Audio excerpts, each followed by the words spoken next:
Bien, la séance est reprise. Bon, notre ordre de jour appelle à présent l'examen de deux projets de loi dont nous sommes saisis en vue de l'approbation de deux conventions bilatérales et deux accords internationaux. On va commencer par le premier, ce qui est une bonne idée. Le premier de ces deux textes, c'est le projet de loi autorisant l'approbation de la convention d'entraide judiciaire en matière pénale entre le gouvernement de la République française et le gouvernement de la République du Sénégal.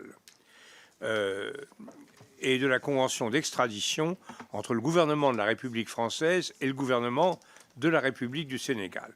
Notre rapporteur est notre collègue Sylvain Maillard. Je crois que ce n'est pas la peine de présenter plus avant ces textes. Je lui donne la parole. Son rapport dit tout. Merci Monsieur le Président, mes chers collègues. Il m'appartient de vous présenter aujourd'hui les conventions d'extradition et d'entraide judiciaire en matière pénale conclues avec le Sénégal et dont il vous est demandé d'autoriser l'approbation. Ces conventions, négociées à la demande du Sénégal, ont été signées à Paris en 2021. La France est actuellement liée au Sénégal par un accord de coopération judiciaire signé en 1974. Une bonne année. Toutefois, depuis cette époque, les évolutions notables sont intervenues. La criminalité organisée s'est internationalisée et complexifiée avec des réseaux de trafic d'êtres humains, de stupéfiants, d'armes, de cybercriminalité qui exercent leur activité dans la bande sahélo-saharienne avec des ramifications en Europe. La visite du ministre de l'Intérieur Gérald Darmanin à Dakar en décembre dernier a été l'occasion pour les autorités de nos deux pays de faire le point notamment sur les réseaux d'immigration ainsi que sur le trafic international de crack dont nous connaissons les répercussions dans certains quartiers de Paris. Les pays de la région font face par ailleurs depuis plusieurs années dans des proportions inédites à une menace terroriste qui continue à faire de nombreuses victimes. Le Sénégal a été pour l'instant épargné par les attentats et l'islamisme radical ne semble pas s'y être implanté sérieusement. On le doit peut-être à la forte présence des confréries religieuses d'inspiration soufie qui certes promeuvent un islam aux principes plutôt conservateur, mais tolérant et sans attache avec une violence de type djihadiste. Tel n'est pas en revanche le cas dans les pays voisins comme le Mali, le Burkina Faso ou encore le Niger. Comme l'a rappelé le 19 janvier dernier le général Babacar Gaye, l'ancien chef d'état-major général des armées du Sénégal, ayant exercé les responsabilités dans le cadre de l'ONU, il a bien une crise sécuritaire dans le Sahel qui ébranle tous les ordres établis, tous les équilibres. Dans ce contexte, la porosité de la frontière sénégalo-malienne de plus de 500 km est de nature à fragiliser l'est du Sénégal, région déjà pauvre et relativement délaissée. La criminalité organisée et le terrorisme ont au demeurant tendance à s'entremêler. Les autorités françaises peuvent avoir à connaître ce type d'affaires, soit que des ressortissants français figurent parmi les victimes, soit au contraire, ils soient mis en cause, soit encore que les dossiers concernés soient susceptibles d'avoir des répercussions pour la sécurité de notre pays. En sens inverse, les autorités sénégalaises peuvent avoir besoin de la coopération des juridictions françaises dans un certain nombre de dossiers d'une certaine envergure. L'accord bilatéral de 1974 n'apparaît plus adapté aujourd'hui dans bien des domaines aux nouveaux défis posés par la criminalité organisée et par le terrorisme. L'exécution des demandes françaises d'entraide, d'extradition se révèle ainsi particulièrement lente. Les présentes conventions visent donc à rénover un cadre juridique devenu obsolète en vue notamment de favoriser une exécution plus rapide et plus efficace des demandes. Elles visent aussi à prendre en compte les bouleversements techniques et technologiques intervenus, avec en particulier la généralisation du numérique et la dématérialisation. Ces conventions organisent de manière claire les modalités de communication et de transmission des demandes d'entraide et d'extradition, notamment dans les cas les plus urgents. Elles posent expressément une obligation de célérité. Je rappelle à toute fin utile et pour éviter toute ambiguïté que l'extradition n'a rien à voir ni avec l'expulsion ni avec le droit des étrangers. Elle est une procédure à caractère judiciaire visant à remettre l'auteur d'un délit ou d'un crime à un autre État pour qu'il puisse y être jugé ou y exécuter sa peine. Elle a pour objet d'empêcher que l'auteur d'une infraction d'une certaine gravité aille chercher refuge dans un autre État pour ne pas répondre à ses actes. La Convention d'entraide judiciaire, en particulier, permet de recourir aux techniques modernes d'enquête telles que les auditions par vidéoconférence ou visioconférence, les demandes d'informations en matière bancaire, les saisies et confiscations d'avoirs criminels, les interceptions de télécommunications, les livraisons surveillées et les opérations d'infiltration. Autant de domaines qui n'étaient pas couverts par l'accord de 1974 et qui constituent aujourd'hui des outils essentiels dans la lutte contre la criminalité et contre le terrorisme. Ces conventions prévoient, et c'est essentiel, les garanties indispensables qui doivent entourer ce type de procédure. L'entraide peut ainsi être refusée si la demande se rapporte à des infractions politiques. Les témoins, experts ou personnes poursuivies, lorsqu'elles sont appelées à comparaître devant les autorités judiciaires du pays demandeur, bénéficient d'immunités précisément définies. De même, l'extradition ne saurait être accordée lorsque les infractions rapprochées sont de nature militaire ou politique, ou s'il existe des raisons sérieuses de croire que l'extradition a été demandée en vue de poursuivre ou de punir une personne pour des considérations de race, de genre, de religion, de nationalité ou d'opinion politique. Par ailleurs, en vertu du principe dit de spécialité, une personne ne pourra être poursuivie pour un fait autre que celui ayant motivé son extradition. Une clause excluant l'extradition lorsque l'infraction concernée fait encourir la peine de mort figure aussi dans la Convention, alors que même le Sénégal a aboli la peine capitale en 2004 et que la dernière exécution remontait à 1967, soit 10 ans avant la dernière exécution en France. Les deux conventions comportent également des garanties pour la protection des données personnelles. Les textes négociés ont fait l'objet d'une élaboration attentive, largement inspirée des mécanismes de coopération de l'Union européenne et du Conseil de l'Europe. Ils sont très proches des conventions signées avec le Burkina Faso et le Niger en 2018, dont l'Assemblée nationale avait autorisé l'approbation et qui sont déjà entrées en vigueur.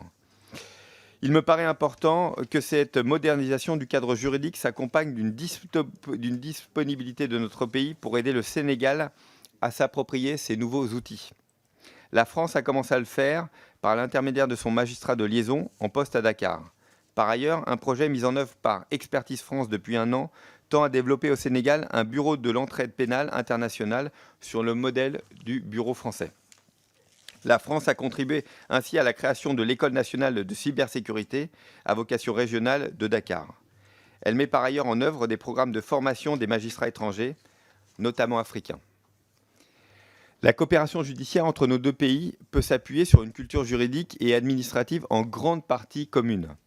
Notre organisation judiciaire est en effet largement similaire, avec un degré de juridiction, une Cour suprême connaissant des recours en cassation, un Conseil constitutionnel, une Cour des comptes et un Conseil supérieur de la magistrature, pour ne citer que ces exemples.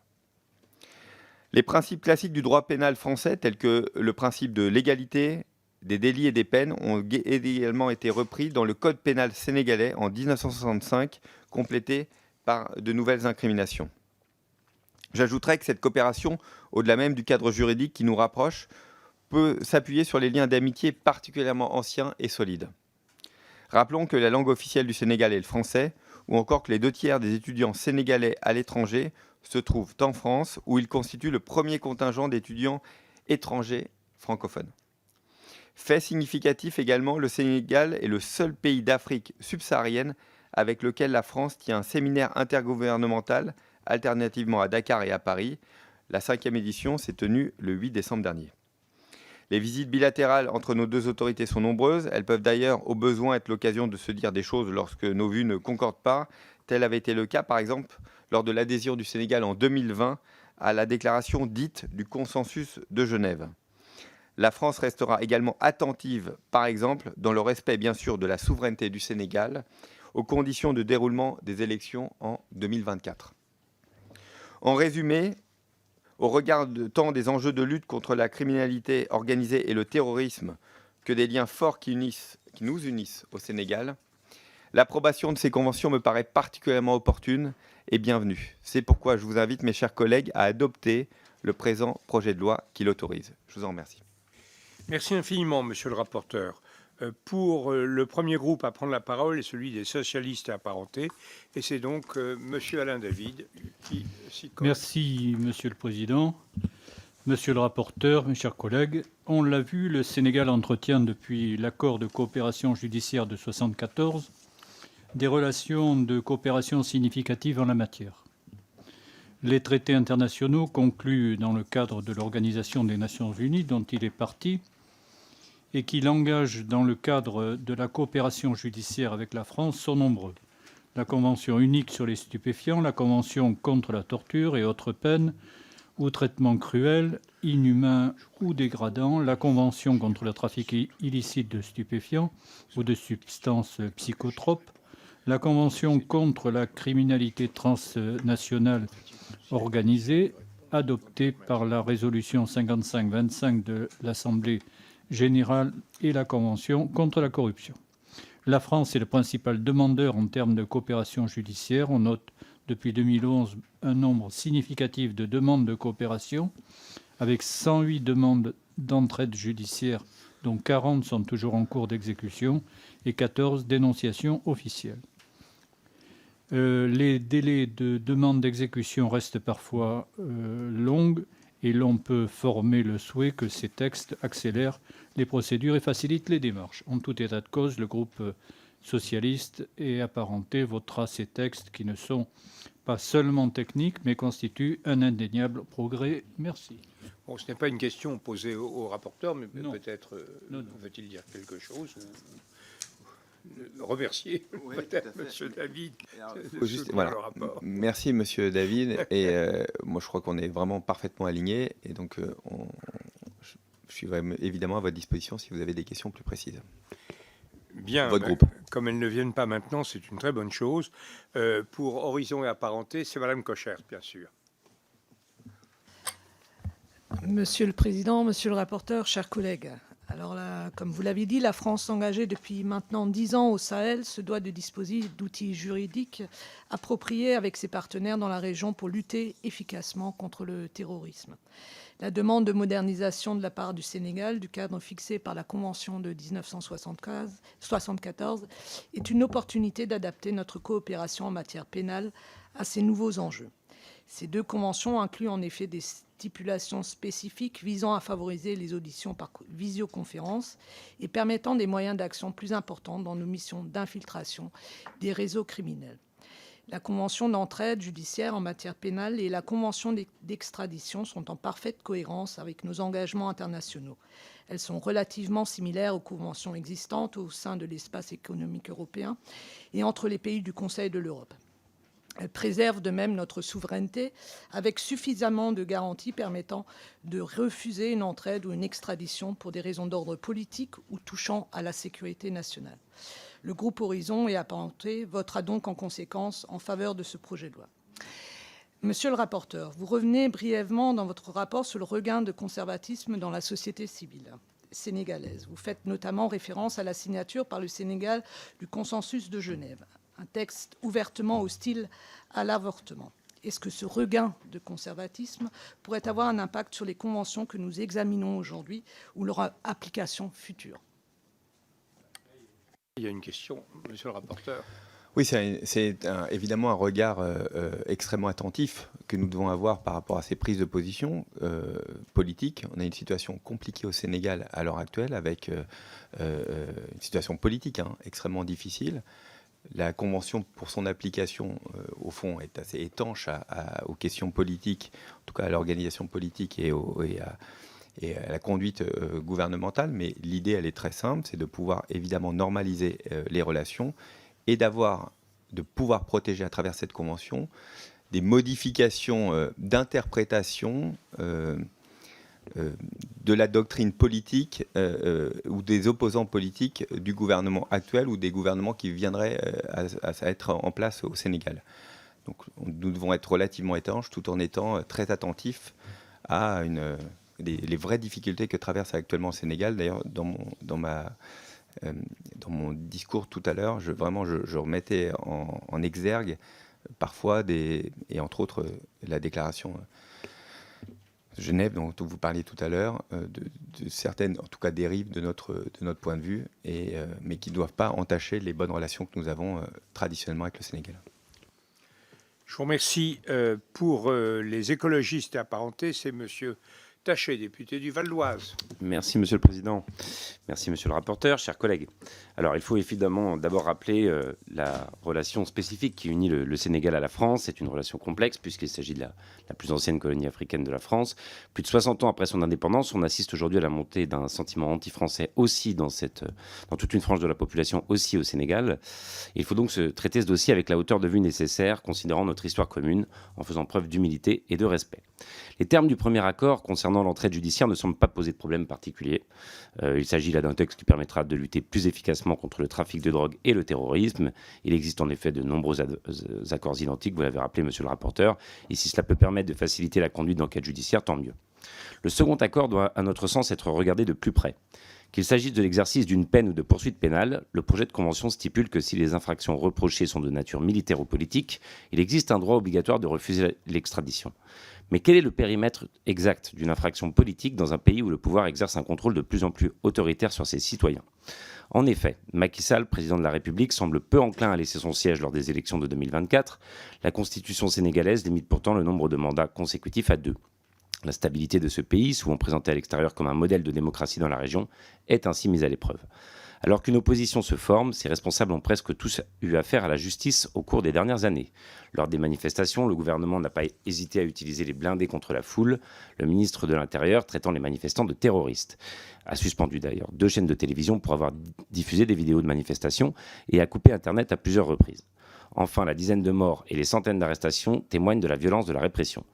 Certains leaders politiques ont d'ailleurs été arrêtés durant la manifestation du 17 juin à Dakar. C'est le cas de Diarra Fam et de Déthié Fall, député, et d'Ahmed Aïdara, maire. Ce dernier a été jugé pour participation à un attroupement non armé. Ont été requis une peine d'1 mois de prison avec sursis et une amende de 50 000 francs CFA. Nous sommes actuellement dans l'attente du verdict. Ces dérives m'inquiètent profondément pour la suite. La voix de la France n'est pas neutre. Nous sommes le premier partenaire commercial du Sénégal et l'AFD est l'un des premiers bailleurs du pays, avec un engagement total d'1,4 milliard d'euros. Notre rôle n'est certes pas de se mêler des affaires de politique intérieure du pays. Cependant, la France doit rester garante des principes démocratiques qui construisent notre image à l'international. En ce sens, monsieur le rapporteur, sommes-nous absolument certains que cette convention, la seconde, ne pourra pas être utilisée d'une manière ou d'une autre par le gouvernement actuel comme élément dans une stratégie de conservation de son pouvoir. Malgré les garde-fous que ce texte contient, en sommes-nous, chers collègues, absolument certains. Alors que notre image en Afrique de l'Ouest est au plus mal, il faut à tout prix éviter de l'abîmer davantage en laissant paraître l'idée que nous pourrions influencer d'une quelconque manière l'autodétermination des peuples. Pour toutes ces raisons, le groupe écologiste s'abstiendra sur ce texte. Je vous remercie. Bon. Monsieur le rapporteur, si vous voulez. Il y a beaucoup de choses. Merci, Monsieur le Président. Cher Aurélien, moi je peux tout à fait m'associer aux beaucoup de propos que vous venez de dire. Juste rappeler que c'est le regard du juge français. C'est une entraide judiciaire, c'est un regard du juge français qui décidera comment elle doit être appliquée. Et donc les garanties, elles sont, en tout cas dans notre sens, elles sont au regard de la justice qui est en France, je crois. Exactement, je crois impartial. Donc là-dessus, nous pouvons être rassurés. Après, sur votre propos politique, sur la situation au Sénégal, je m'y associe complètement. C'est qui est clairement dit. Maintenant, c'est pour Renaissance, Madame la députée Lacrafi. Merci, Monsieur le Président, chers collègues. Monsieur le rapporteur, je vous remercie pour cette intervention qui nous permet de resituer les enjeux de ces 2 conventions. Vous l'avez rappelé, le Sénégal est un partenaire essentiel de la France en Afrique de l'Ouest. La relation est dense du point de vue des échanges culturels et éducatifs. Elle est aussi dense du point de vue humain, avec une importante communauté française sur place et une diaspora sénégalaise implantée en France de longue date. Très significative également d'un point de vue économique, notre pays est le premier partenaire commercial et le premier investisseur étranger au Sénégal. Au niveau politique, vous l'avez rappelé également, un séminaire intergouvernemental et un cadre légal et conventionnel dans différents domaines structurent nos relations chaque année. Il en est ainsi de notre convention de coopération en matière judiciaire qui date de 1974. L'environnement dans lequel le Sénégal se trouve actuellement, proche de la zone d'instabilité de la bande sahélo-saharienne, mais aussi de flux importants en rapport avec le trafic de stupéfiants, nécessitant la mise en place de nouveaux outils permettant de faire face à ces nouvelles menaces, terroristes, trafic de drogue, cybercriminalité. Par ailleurs, les moyens techniques ont aussi évolué et font bouger les pratiques en matière de coopération judiciaire. Ces 2 conventions d'entraide judiciaire et d'extradition fournissent de nouveaux outils permettant de s'adapter au contexte et aux pratiques actuelles. Je salue par ailleurs l'appui que la France apporte à la création d'un bureau d'entraide pénale à Dakar avec l'appui d'Expertise France. Ma question concerne une menace évoquée dans le rapport et qui est assez médiatisée car elle fait l'objet de plusieurs reportages à la télévision française ces dernières années. La criminalité basée sur les arnaques en ligne qui est parfois l'œuvre de ressortissants sénégalais. Je souhaite savoir si ces dispositifs spécifiques de lutte contre cette cybercriminalité sont mis en place au Sénégal et font l'objet d'une coopération policière dédiée. Je vous en remercie et bien entendu, le groupe Renaissance votera en faveur de ce texte. Oui, merci Madame Lacrafi, chère Amélia. Évidemment, c'est aussi un des points importants, c'est cette cybercriminalité qui n'était évidemment pas, qui ne faisait pas partie du premier accord en 1974, qui s'est largement développé, qui se développe sous plein de formes. Vous en avez mentionné une bien connue, évidemment, mais il y en a beaucoup d'autres. Cet accord nous permettra d'aller pouvoir poursuivre plus facilement ceux qui s'y adonnent, soit dans un sens ou dans l'autre, d'ailleurs, parce qu'il y a d'autres actes dans l'autre sens. Et donc pour nous, l'important, c'est qu'on puisse avoir des outils adéquats pour ne pas laisser la criminalité s'organiser et profiter du fait de ne pas être du côté de la frontière qui permet d'être jugé. Donc pour les gens, pour les Sénégalais, de ne pas être en France, par exemple. Oui, merci. Pour le Rassemblement national, Kevin Pfeffer. Oui, merci Monsieur le Président, Monsieur le rapporteur, chers collègues. Ce texte technique sur l'entraide judiciaire en matière pénale entre la France et le Sénégal est une bonne chose. Il va dans le bon sens, le sens souhaitable d'une entraide pour la lutte contre la criminalité entre nos 2 pays, le sens du développement de nos relations franco-africaines. D'ailleurs, tout comme la partie du texte sur la convention d'extradition, il serait souhaitable que le gouvernement travaille à des accords similaires avec tous les pays africains pour la bonne exécution des OQTF qui surgissent tant de fois dans l'actualité souvent malheureuse de notre pays. Alors je l'ai dit, ce texte est une bonne chose, toutefois il n'est qu'une étape, une pierre dans la construction et le développement de nos relations, tant les précédents et l'actuel gouvernement ont délaissé les amitiés franco-africaines. Et nous en payons d'ailleurs aujourd'hui le prix, comme le prouvent nos déboires maliens, mais aussi l'actualité au Burkina Faso, exemple extrême de notre perte d'influence, pire de notre perte de considération. Mais il existe encore une envie de France en Afrique, et le Rassemblement national souhaite lui amplifier ces relations. Amplifier par exemple le développement de la francophonie, nous en avons parlé la semaine dernière, pour en faire un véritable outil de développement industriel et de coopération économique. Et le Sénégal, dont nous parlons aujourd'hui, pourrait être un acteur majeur de ces relations amplifiées que nous souhaitons. Nous prêtons d'ailleurs une attention toute particulière à ce pays que notre présidente Marine Le Pen a visité la semaine passée, visite pendant laquelle elle a pu réaffirmer au président Macky Sall notre vision d'une relation France-Sénégal plus riche, plus amicale, plus fréquente. Nous proposons d'ailleurs depuis longtemps, pour améliorer la stabilité du monde, de cesser de dénier à l'Afrique la place légitime qui doit lui revenir dans l'organisation de la communauté internationale. Et à ce titre, le continent devrait bénéficier d'un siège permanent au Conseil de sécurité des Nations Unies et le Sénégal, État de droit, respectueux des alternances politiques, pays unis autour de ses cultures séculaires, doté d'une diplomatie rayonnante, pourrait assumer cette charge. J'ai volontairement élargi mon propos pour insister sur le fait que nous nous félicitons que des mesures soient prises pour améliorer les relations entre nos 2 pays, et c'est pour cela que notre groupe votera en faveur de ce texte. Très bien, je vous remercie, monsieur le député de la Moselle. Monsieur le rapporteur, souhaitez-vous ponctuer le commentaire de notre collègue? Rapidement, Monsieur le Président. Oui, je suis certain que le président Macky Sall va être très intéressé par la vision stratégique de Marine Le Pen. C'est bien que vous l'ayez rappelé. Sur les OQTF, ça n'a rien à voir là, sur cette convention. C'est un autre sujet qui pourrait être discuté, mais en tout cas, ça n'a rien à voir dans cette convention. Pour le type de convention, cette convention, dans votre propos, vraiment vous le reprécisez, on a déjà le même type ou quasiment le même type de convention avec le Burkina Faso, avec le Mali, avec le Niger, qui sont en application pour 2 d'entre eux déjà depuis 2018. Merci, monsieur le rapporteur. Maintenant, pour la France insoumise, monsieur le député du Val d'Oise, monsieur Le Gall. Merci, monsieur le rapporteur, monsieur le président. Nous avons évidemment toujours des accords de principe sur ce type de texte. La coopération judiciaire est fondamentale à l'échelle internationale. Pour autant, en l'état de ce texte, nous voterons contre. Je ne suis pas d'accord avec vous, monsieur le rapporteur, quand vous dites qu'on peut séparer le politique du judiciaire. Et d'ailleurs, l'opposition sénégalaise, très inquiète sur les dérives actuelles du président Macky Sall, qui risquent de s'aggraver, puisqu'on sait très bien qu'il envisage de faire un 3e mandat, nous supplie de ne pas mettre en œuvre ce texte en l'état. Ça ne veut pas dire qu'il n'y a pas la possibilité, peut-être, de faire Par exemple, l'opposition propose des amendements qui définiraient mieux qu'est-ce qu'on appelle terrorisme. Parce qu'à l'heure actuelle, dans la dérive du président Macky Sall, tout opposant politique est un terroriste.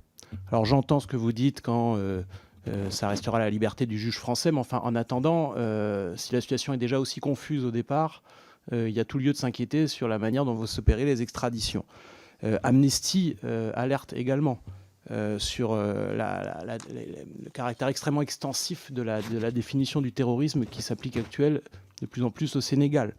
Je ne rappellerai pas les faits qui ont été rapportés par certains collègues, les morts dans les manifestations, l'interdiction systématique des rassemblements d'opposition. Et donc ce texte, pour nous, il arrive au mauvais moment avec le mauvais interlocuteur. Il y a un gros malentendu sur la question de la coopération entre la France et l'Afrique. L'immense majorité des peuples africains n'ont rien contre la France en général. Elles ont un certain nombre de griefs à faire, et entre autres, des griefs à faire sur le fait qu'on soutient des dirigeants qui sont détestés par leur peuple. Et au Sénégal, les vagues de violence anti-française que je dénonce, alimentées par des gens, entre autres, comme Kémy Séba, etc., elles ont, si vous regardez bien la chronologie, elles ont eu lieu au moment où la France donnait, à tort ou à raison, l'impression de soutenir Macky Sall face à une opposition qui, à mon avis, est majoritaire dans le pays. Donc c'est d'ailleurs pour ça que même le déplacement de Le Pen ne change rien à l'affaire. Il ne reproche pas à la France d'être en Afrique, il reproche à la France de soutenir des régimes. C'est exactement ce qui s'est passé au Tchad également. Donc à mon avis, ce texte intervient au plus mauvais moment. Il ne comprend pas les bons termes, et c'est d'ailleurs pour ça que nous avons demandé, nous, de le sortir de la procédure simplifiée, parce qu'il est important qu'à travers ce texte, on ait un vrai débat sur qu'est-ce que c'est la coopération entre la France et les pays africains. Oui, merci Monsieur Le Gall. Écoutez, là on a une perception, là j'entends votre propos politique, je pense qu'on pourrait d'ailleurs en discuter, de la façon dont ce sentiment anti-français s'est développé. On n'a pas forcément la même approche, peut-être que c'est un mélange de beaucoup de choses, probablement mélange de beaucoup de choses. En tout cas, nous, ce qui nous paraît important, c'est de rénover cette convention qui était, alors peut-être là, je vais mettre de l'eau à votre moulin, mais qui était à l'initiative du Sénégal, qui souhaite évidemment réactualiser. Je pense que sur des délits dont a parlé tout à l'heure notre collègue Lacrafi, je pense que ça me semble important que, du point de vue cybercriminalité, on puisse actualiser aussi notre coopération. Il y a aussi beaucoup, il n'y a pas que des difficultés. Vous en avez parlé, un axe politique, mais il y a aussi de la criminalité, il y a besoin d'entraide, il y a des problèmes de drogue importants, on a besoin de renforcer nos liens les uns avec les autres. Je pense qu'il faut être extrêmement vigilant sur les points que vous avez mentionnés et rappeler qu'il y aura toujours le regard du juge, le juge français. Donc je crois qu'on peut être quand même relativement en confiance dessus et dire, et je vais terminer là-dessus, que ces conventions sont vraiment fait à l'origine sur des modèles de l'Union européenne et du Conseil de l'Europe. Donc je pense qu'il y a toutes les garanties, mais on en discutera avec grand plaisir. Je voudrais juste dire un mot à ce stade. Je ne crois pas que les sentiments anti-français qui se sont exprimés assez fortement à l'occasion de différents troubles étaient un lien avec une complaisance particulière pour Macky Sall. Je crois que simplement c'est un levier qui est très facilement exploitable par les opposants, quels qu'ils soient, et dont ils ne se privent pas. Moi, en tout cas, la conversation assez longue, l'entretien que m'avait accordé le président Macky Sall au mois de mars dernier, si je me rappelle bien, entretien d'1 heure, il n'avait pas ménagé les critiques à l'égard de notre pays.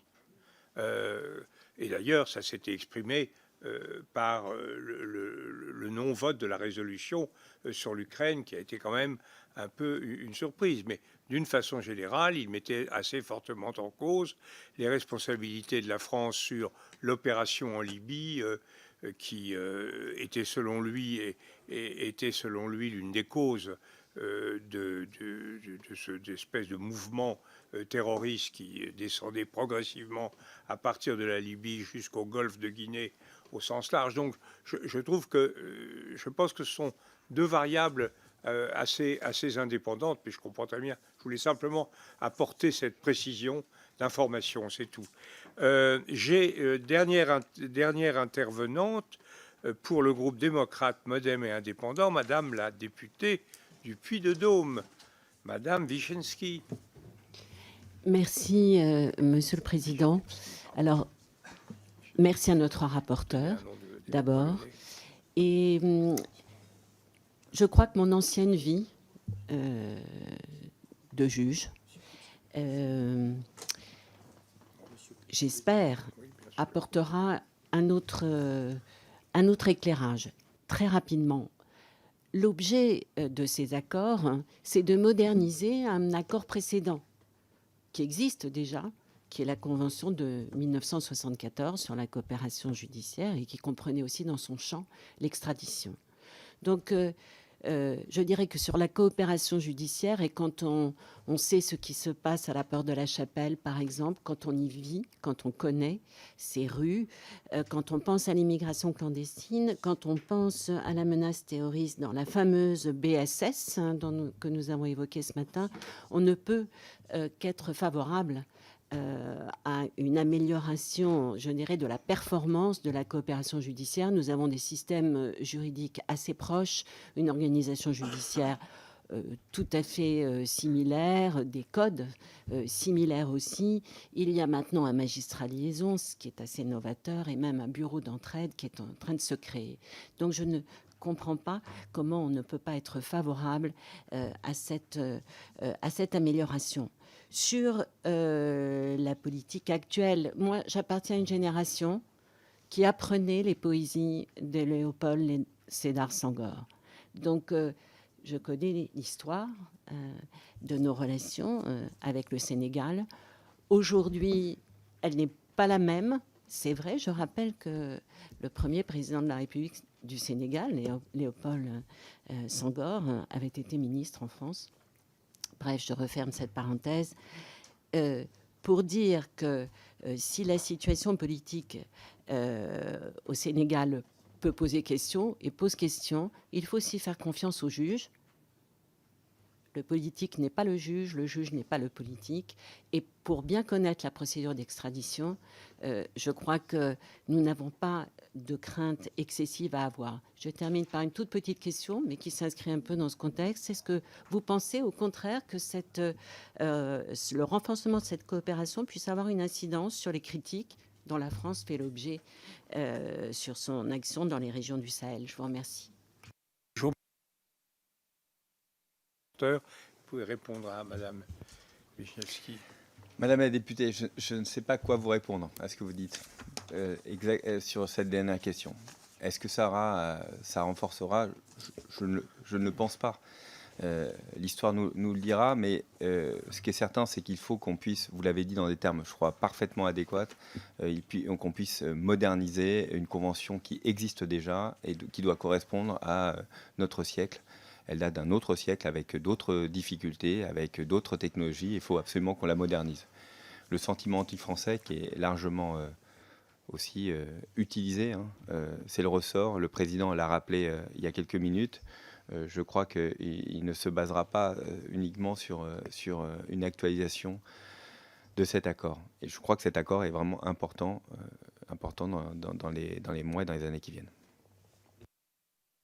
Si je n'ai plus de demande de parole, sauf une demande de Monsieur Petit, qui toujours arrive à la fin.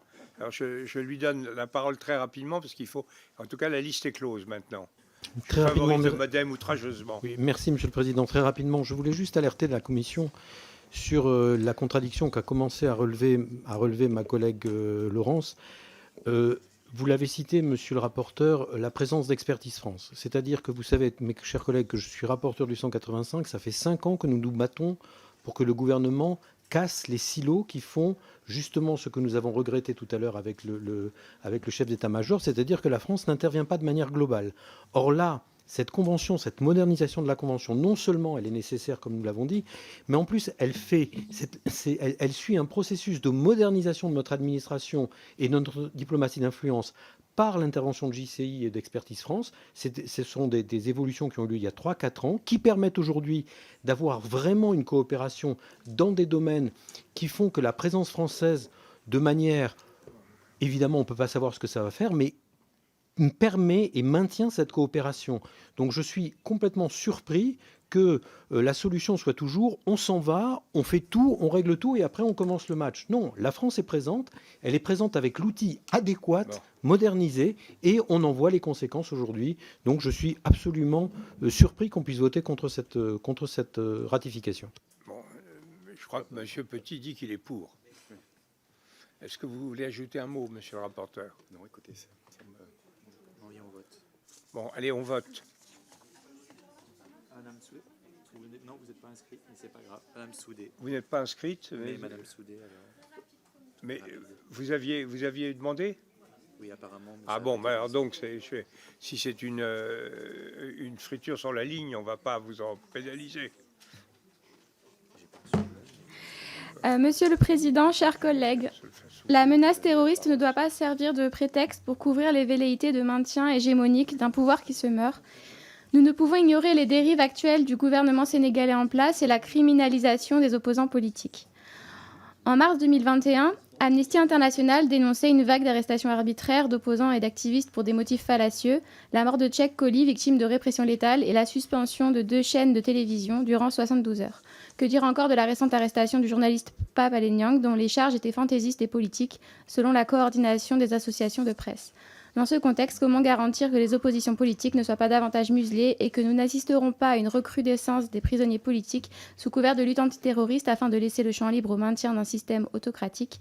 Et voter cette convention à l'État ne contribuera-t-il pas finalement à nourrir le sentiment anti-français qui est le rejet d'un système perçu comme oppresseur? Si vous voulez répondre à Mme Soudé. Oui, cher collègue Soudé, j'entends ce que vous dites et il y a vraiment une situation difficile au Sénégal avec, et je l'ai dit et redit, et vraiment les autorités françaises sont très attentives à ce qui va se passer dans les mois, dans les années qui viennent, et entre autres l'élection présidentielle. Vous savez qu'il y a un doute sur le fait que est-ce que Macky Sall va tordre le bras à la Constitution pour vouloir se représenter une 3e fois. Juste dessus, les 2 textes que nous signons n'ont rien à voir avec la situation difficile politique. Au contraire, ils garantissent au fond une meilleure entraide entre la France et le Sénégal. C'est pour ça vraiment que je vous invite à prendre plutôt position pour. Je crois que ça actualise les conventions et qu'il y a toutes les garanties pour que ce ne soit pas ni instrumentalisé, ni dans un sens, ni dans l'autre. Le regard du juge, et je le répète, le regard du juge français, auquel on a confiance, reste plein et entier. Bien, on a compris que Mme Soudé était contre et que le rapporteur était pour. Maintenant, la discussion générale est close. Nous allons donc en venir au vote. Donc, le projet de loi comportant l'autorisation de ratification de 2 conventions, il contient 2 articles dans lesquels il convient de se prononcer successivement. On va donc avoir 3 votes, un vote sur l'article 1er, un vote sur l'article 2 et un vote sur l'ensemble du texte. Alors, je vais mettre d'abord aux voix l'article 1er, qui est la ratification de la Convention d'entraide judiciaire en matière pénale du 7 septembre 2021 entre le gouvernement de la République du Sénégal et le gouvernement de la République française. Qui est pour? Qui est contre? 3. Qui s'abstient? L'article 1er est adopté. Article 2. Ratification de la Convention d'extradition du 7 septembre 2021 entre le gouvernement de la République du Sénégal et le gouvernement de la République française. Qui est pour? Qui est contre?